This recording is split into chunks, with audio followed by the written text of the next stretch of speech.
Hi there, Malee 8948, and I am Michael, the founder, owner, and the materials writer for all of your lessons at the 7-step system to pass the TOEFL IBT. So we got 3 things going on in this video. Number 1, I will listen and comment on the different parts of your post-test. Number 2, I will give you a final intelligibility score for the pronunciation area in my course. And number 3, I will recommend some specific lessons that you probably should review in order to improve any potential problems with your intelligibility.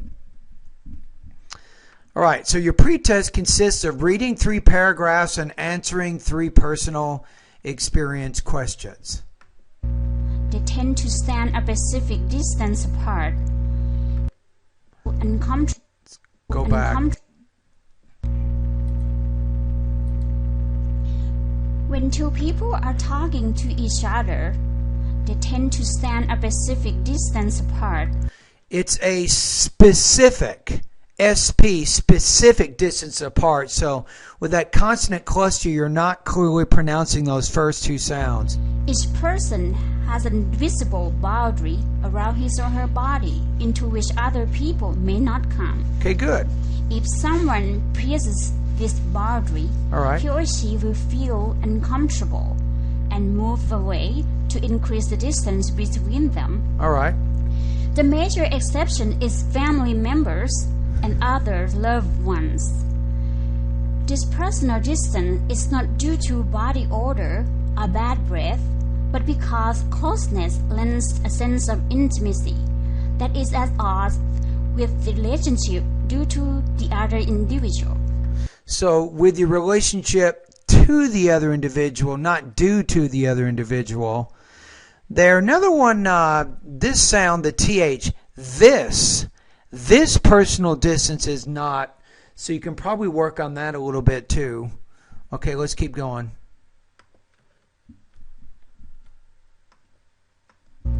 Interestingly, the average personal distance varies from culture to culture. Americans tend to require more personal space than in other cultures. Americans, cultures. So the S, when it's after voiced consonants, it should be pronounced as a Z. Americans, cultures. Therefore, if you are trying to get too close to an American during your conversation, he or she will feel that you are in his face and will try to back away. Try to be aware of this. So if the person to whom you are speaking backs away a little, don't try to close the gap. Now the other sound is aware. Try to be aware of this. Aware, the W. Also, try to avoid physical contact while you're speaking, since this is also lead to discomfort. Touching is a bit too intimate for casual acquaintances. It's acquaintances. So the ES creates an additional syllable. Casual. Casual acquaintances. So, don't put your arm around his or her shoulder. Don't touch his or her face and hold his or her hand. You want to see the word face. Face. Don't touch his or her face or hold his or her hand. So that you have to make that sound a little bit longer. Hands when you initial meet. Initially meet. Initially. And part is acceptable.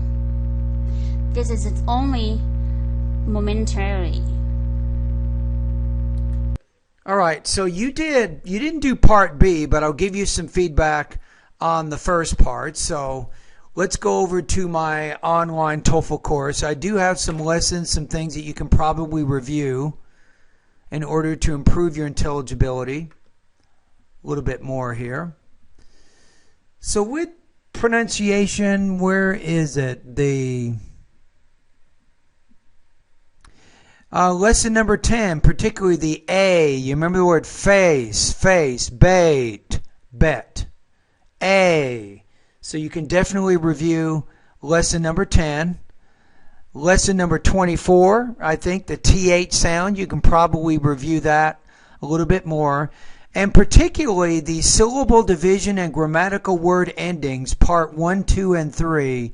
I'd like you to review that. You remember acquaintance, acquaintances, circumstance, circumstances. Sometimes when we put S on the end of a noun, or a verb for that matter, we will create an additional syllable. So I think you need a little bit more practice in that area also. So those would be some things I'd take a look at right now. All right. Anyway, thank you for completing the pre-test or the post-test. And let me take a look at this. Make sure you didn't do anything else here. So this was Speak Clearly post-test, lesson number 48. Seems like somebody else did this one too. Let me check back.